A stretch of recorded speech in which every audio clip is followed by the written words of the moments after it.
Salam and welcome. Thank you for joining me in the English reading of the Holy Quran, translation and commentary by Abdullah Yusuf Ali, published by the IPCI, the Islamic Propagation Center International, from Durban, South Africa. And we are busy with chapter number 29, which is known as Ankabut, or the spider. Right there we got Ankabut, the spider, 10, 20, 29. So it's surah number 29.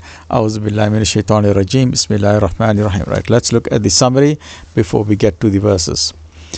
This surah is the last of the series begun with surah number 27, in which the growth of the spiritual man as an individual is considered, especially illustrated by the way in which the great messengers were prepared for their work and received their mission, and the nature of revelation in relation to the environments in which it was promulgated.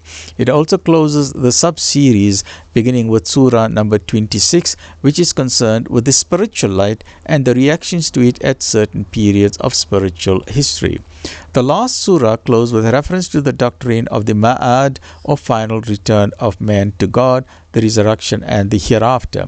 This theme is further developed here in this chapter as it is continued in the subsequent three surahs, all bearing the abbreviated letters Alif, Lam, Mim. It forms a connecting link between the present series and those three surahs. In particular, emphasis is laid here on the necessity of linking actual conduct with the reception of God's revelation, and reference is again made to the stories of Noah, Abraham and Lot among the messengers, and the stories of Midian, Ad, Thamud and Pharaoh among the rejectors of God's message. This world's life is contrasted with the real life of the hereafter. Chronologically, the main surah belongs to the late Middle Meccan period, but the chronology has no significance except as showing how clearly the vision of the future was revealed long before the Hijrat to the struggling brotherhood of Islam. So let's look at the summary, and in total there are 69 verses in this chapter. Right. Summary of verses 1 to 27. Belief is tested by trial in life and practical conduct. Though Noah lived 950 years, 1000 less 50, his people refused faith, and Abraham's generation threatened to burn Ibrahim alayhi salam. Then in verses 28 to 44, Lot's people not only rejected the message of God, but publicly defied him in sin. The Ad and Thamud people had intelligence, they were very intelligent, but they misused their intelligence, whereas Qarun, Pharaoh and Haman perished for their overweening arrogance, and arrogance is a quality of shaitan. They found their worldly power as frail as a spider's web. Then in the last third, verses 45 to 69, the Quran as a revelation stands on its own merits and is a sign. It is an ayat. It teaches the distinction between right and wrong as Al-Furqan, and shows the importance and excellence of the hereafter, right? Now let's look at the rhythmic prose and commentary for verses 1 to 27 of chapter number 29, which is Surah Ankabut, the spider. Faith must be tested in the conflicts of practical life, but good can never be submerged. On the contrary, God will wash off all stains from those who strive and admit them to the fellowship of the righteous. Not so are the hypocrites and those who reject faith.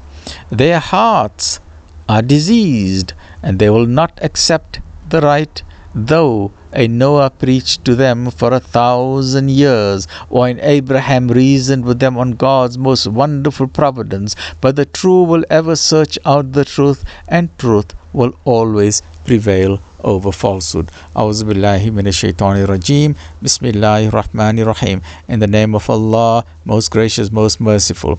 In the name of God, most gracious, most merciful.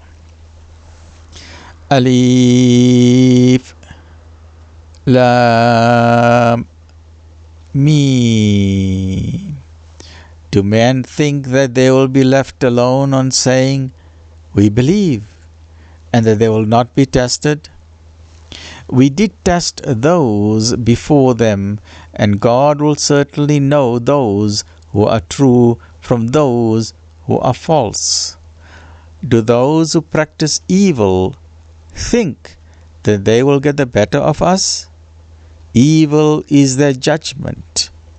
For those whose hopes are in the meeting with God in the hereafter, let them strive for the term appointed.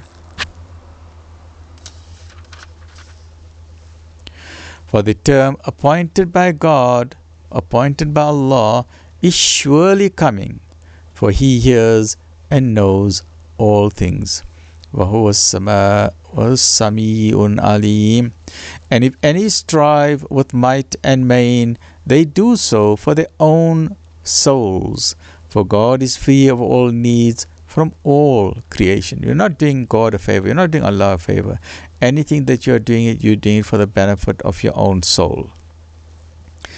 Those who believe and work righteous deeds, from them shall we blot out all evil that may be in them, and we shall reward them according to the best of their deeds. We have enjoined on man kindness to parents, but if they, either of them, strive to force thee to join with me in worship, anything of which you have no knowledge, obey them not. You have all to return to me, and I will tell you the truth of all that you did. And those who believe and work righteous deeds, once again we say, you must have iman and then the good deeds. Amanu wa amilu salihat. Without the iman, your good deeds are not accepted. And those who believe and work righteous deeds, them shall we admit to the company of the righteous. Then there are among mankind such as say, we believe in God, but when they suffer affliction in the cause of God, they treat man's oppression as if it were the wrath of God. And if help comes to you from thy Lord, they are sure to say, we have always been with you. Does not God know best all that is in the hearts of all creation? Yea, indeed, Allah does know. And God most certainly knows those who believe, and as certainly those who are hypocrites. And the unbelievers say to those who believe, follow our path, and we will bear the consequences of your faults. Never in the least will they bear their faults. In fact, they are liars. In fact, they are liars. They will bear their own burdens and other burdens along with their own. And on the day of judgment, they will be called to account for their falsehoods. Join me in the next episode, which is part number 2 of Surah 29. Stay well, look after yourself. Alhamdulillahi Rabbil Alameen.